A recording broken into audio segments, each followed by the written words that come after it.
नमस्कार किसान साथियों, स्वागत है आपका मेरे YouTube चैनल में। मैं आपका मित्र आर्यश राजपूत आज आपके सामने आम की खेती की जानकारी लेकर आया हूँ।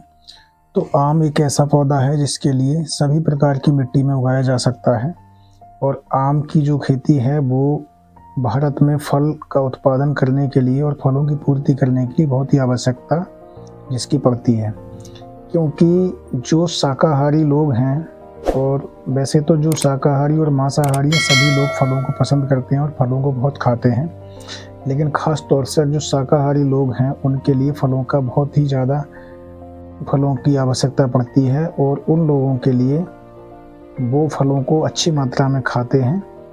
क्योंकि फलों को वो अच्छी मात्रा में खाते हैं और उनके लिए जो फाइबर है और विटामिन्स हैं, अमीनो एसिड्स हैं, बहुत सारी चीज़ें हैं, बहुत सारे पोषक तत्व हैं, उनकी पूर्ति करने के लिए उनको फलों का सेवन करना पड़ता है।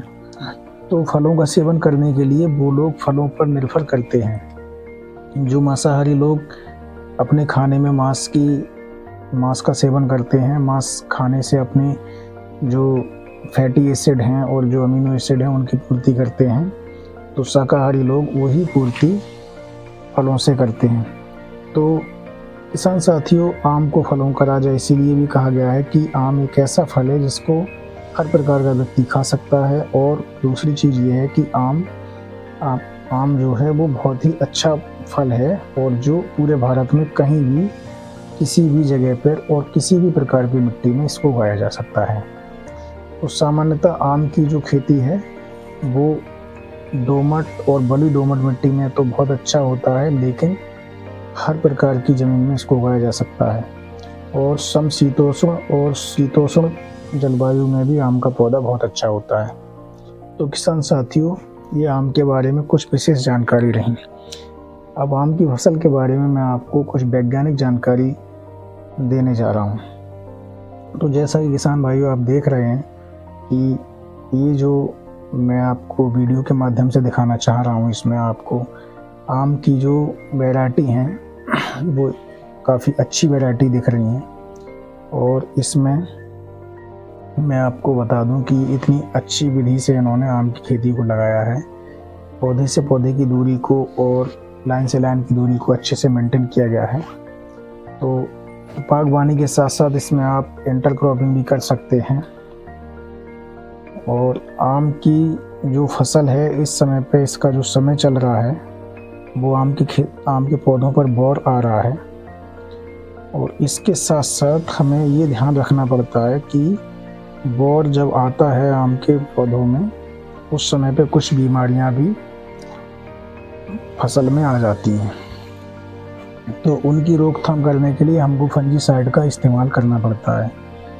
जैसे कि आम की जो फसल है, आम के पौधे हैं, उनमें पाउडरी मिल्ड्यू नामक एक रोग आता है जिसको हम चूड़ी आसिता भी कहते हैं, जो कि आम का जो बौर होता है, बौर पर कत्थई रंग के और उस पर काले काले धब्बे बन जाते हैं। और जो बौर होता है, बौर को अच्छी तरह से बहुत ही ज़्यादा मात्रा में फंगस जकड़ लेता है, जिससे कि संक्रमण उसमें बन जाता है। और संक्रमण बन जाता है तो आम के फल उस पर कम आते हैं या फिर नहीं आते हैं और वहीं से बौर गल के गिर जाता है। तो उसकी रोकथाम करने के लिए हमारे लिए पौधों पर डाईएथेन M45 का छिड़काव करना चाहिए। डाईएथेन M45 2 ग्राम प्रति लीटर पानी में घोलकर 2 ग्राम डाईएथेन M45 को प्रति लीटर पानी में घोल बनाकर और हम पौधों पर उनका छिड़काव कर सकते हैं, जिससे कि हम इस प्रकार की बीमारी को रोक सकते हैं। दूसरा आप देख रहे हैं ब्लैक टिप रोग भी आम में बनता है। ब्लैक टिप रोग के लिए आप उसमें कार्बेंडाजिम प्लस मैंकोजेब का इस्तेमाल कर सकते हैं, जिससे कि इस प्रकार के रोगों से पौधे को बचाया जा सके।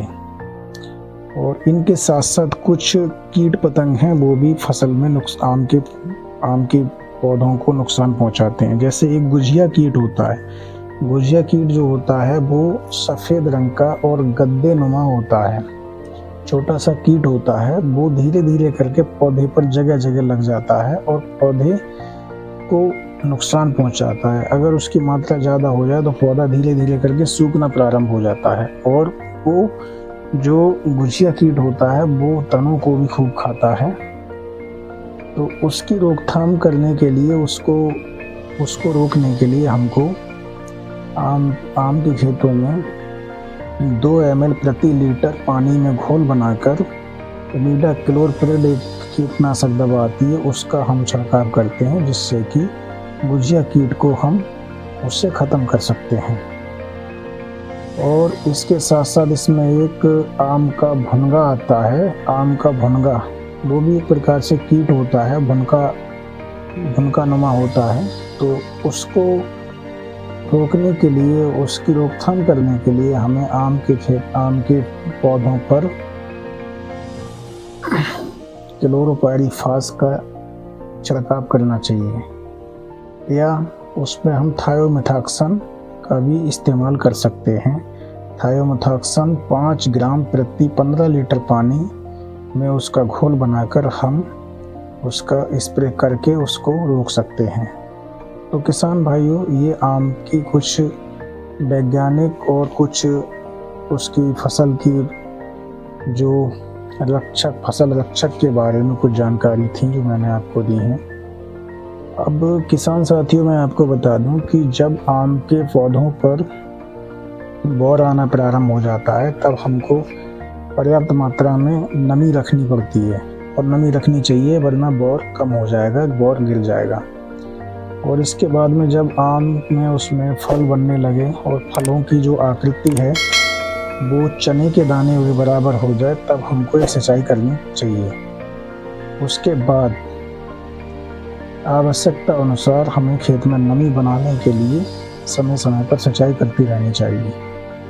तो किसान साथियों, अगर जानकारी आपको ठीक लगी हो तो आप वीडियो को लाइक करें और चैनल को सब्सक्राइब करें, और जो लोग चैनल पर नए आए हैं वो चैनल को सब्सक्राइब करें।